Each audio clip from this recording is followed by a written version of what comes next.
Hey guys, it's Victoria back with another spoiler-free movie reaction. And today, our guest you may be familiar with is Jeffrey. Welcome back to the show, Jeffrey. Oh, thanks for having me back here on the set of this wonderful car interior. And all masked up too. I guess you're going to be using the mask for our segment today? Absolutely. This is the closest I'll ever feel to getting to I am Bane. Okay, then. And today's movie reaction will be on The Boy and the Heron, directed by Hayao Miyazaki, with the voice talents of Christian Bale, Gemma Chan, Robert Pattinson, Florence Pugh, Dave Bautista, Karen Fukuhara, Luca Padovan, William Dafoe, and Mark Hamill. I personally have been raised on a lot of his films that have came out throughout the years, so I am very, very familiar with his work. Let's not start with me today. Let's start with Jeffrey. Have you seen any Hayao Miyazaki films? Yes, I have. They were very much a part of my childhood in a very special way. I mean, this one, it was a Disney kid, and I didn't grow up, and I grew up on some Disney, but not, she's hardcore. And so the Miyazaki was the kind of the other stuff for me. Okay. And what was some of your favorites? I think the first one I ever saw was Castle in the Sky. Oh yeah, that one was actually really good. For me, my first one was Kiki's Delivery Service. Loved that film. It really just struck a chord with me. There I go. Struck a chord with me throughout the years. So, but his movies, if you've seen them, you know that he is very talented at what he does with his animation and also world building and storytelling, depending on the films that he comes up with and that huge imagination of his. Because I'm still like, how do you do it? How do you do it?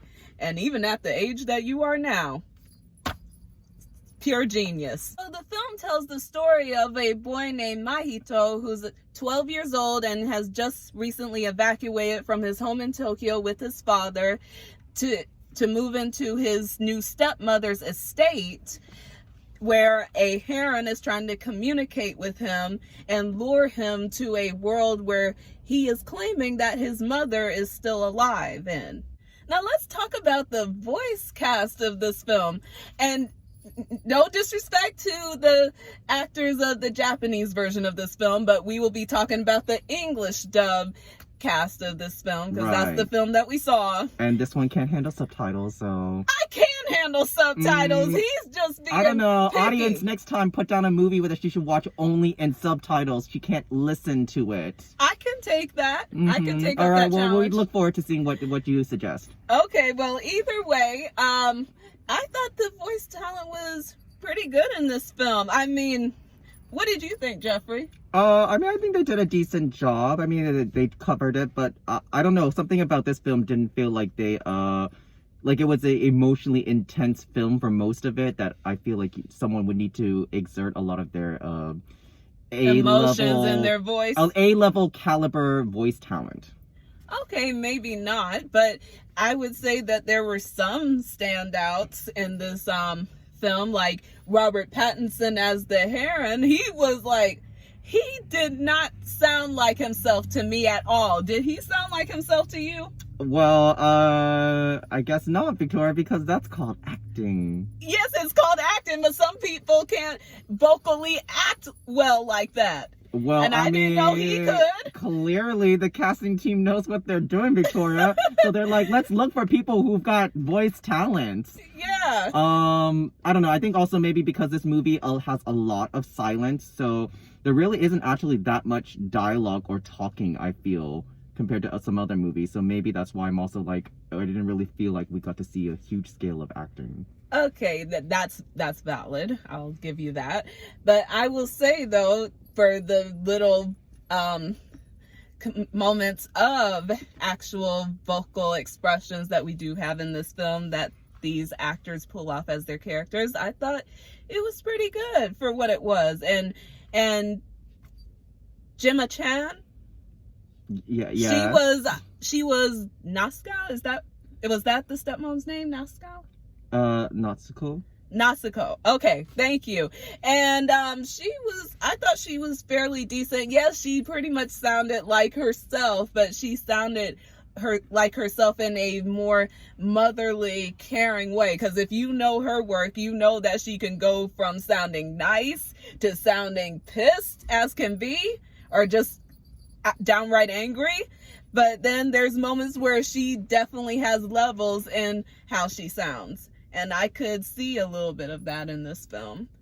And who else? Oh yeah, of course, Mark Hamill, who was the granduncle. He was, in case you didn't know, he has been in a couple of Hayao Miyazaki's films before this. He was in Castle in the Sky, wasn't he? Okay, but that's not the important thing. Everybody's gonna just remember Joker. Keep it moving. Okay, well, it was enough for me to remember. And it's Joker. Everybody knows him for Joker. But he was good in this film. And so I'll give him that. And also Florence Pugh as Kiriko. I thought she was pretty good in this film, and her character was kind of interesting to me, because at first there's something that gets revealed a little bit about her character that you're kind of like, where did she come from? It just felt like she sort of came out of the blue, and then you start realizing when you find out that, oh, okay, that's why she's here. Okay, cool. But she did a good job vocally, which is not surprising for Florence Pugh. And who else? Who else? Okay. And Christian Bale, I'll say that he was okay in this film. He played the father to Mahito, and he was okay, as as good as his vocal performance can be. I won't say it was better than his voice acting in Howl's Moving Castle, but he was good in this one, though. I'll give him that. So, nice, awesome cast. Now let's talk about the underlying messages in this film. I personally, I don't know about you, Jeffrey, but I personally felt like he was really trying to convey a lot in this film that involves his own personal experience. I think I'm not the only one that thinks that. I think there's probably a lot, but I feel like it's not just about like his childhood, but also about his entire life, just being involved in creating these films, these worlds for these films and animation. What do you think? Oh, okay. So you see this film as kind of a gateway into Miyazaki's mind? Ooh. I'm sure I'm not the only one. Okay, probably not. Maybe she's been doing her homework. I don't know. Oh my God. I mean, it's very much a movie about grief and trying to work through that. And not just that, it's also about just how to keep living your life in a world that you are not proud to, I won't say not proud to be a part of, but you really feel like you don't want to really care for, but that's the world that you are living in. And so what more can you do but just to keep living in that world, because you can't keep yourself locked up in your own world, in your own imagination or your dreams or forever. You have to live in the real world. And sometimes living in the real world, it sucks, or it can be tough, or it's just not what we're hoping for it to be. Yeah, and it's a hero's journey to show the growth and maturity that our main character goes through.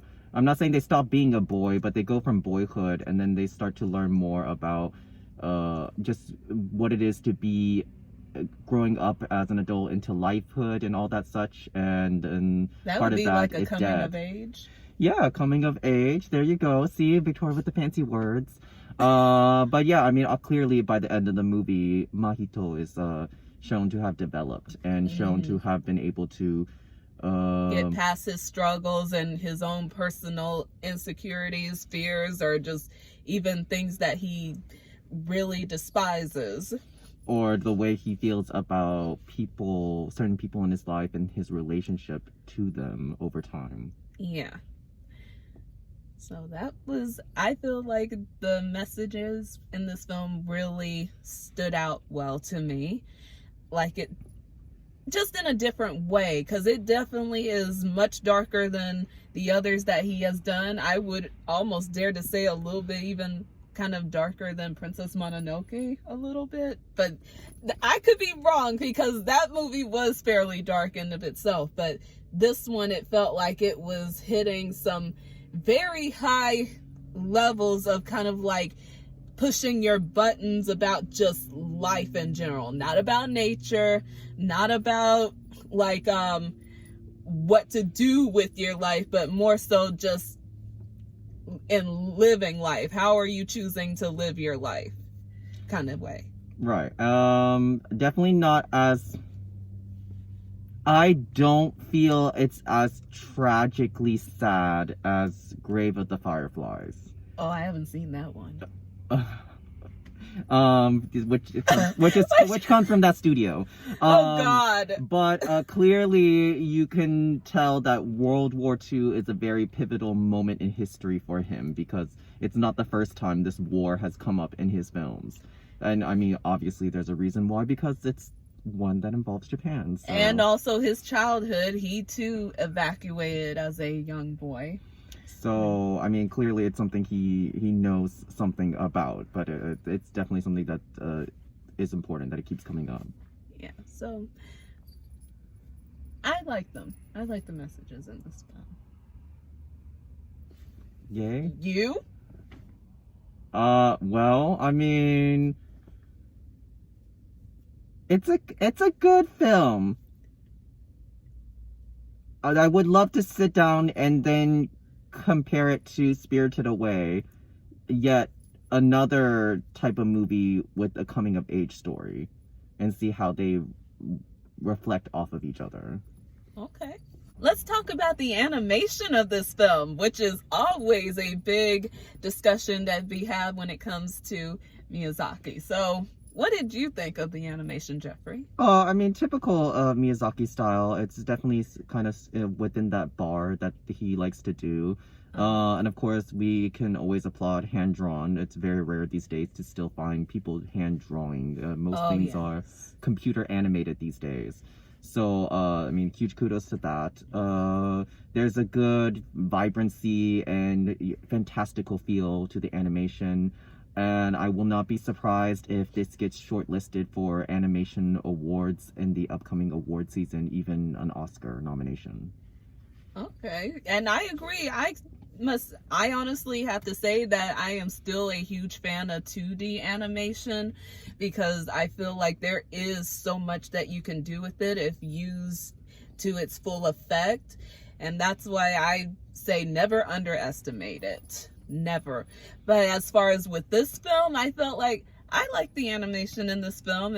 I agree with Jeffrey that it's pretty much like his typical usual animation, although there were some points in the film where I felt like in certain areas of certain scenes that were like softened, like it felt like they were just a little bit not blurred out, but kind of just like a little bit more abstract than the thing that the camera is focusing on at certain points, but it didn't make it bad. I felt like it added to what they, like I said, what the camera wants us to focus on in certain scenes. So I felt like that helped enhance it in a way.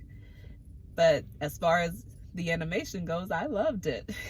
You know me, I love to talk about animation on this channel, and this was definitely one for the books, in my opinion, as far as 2D goes.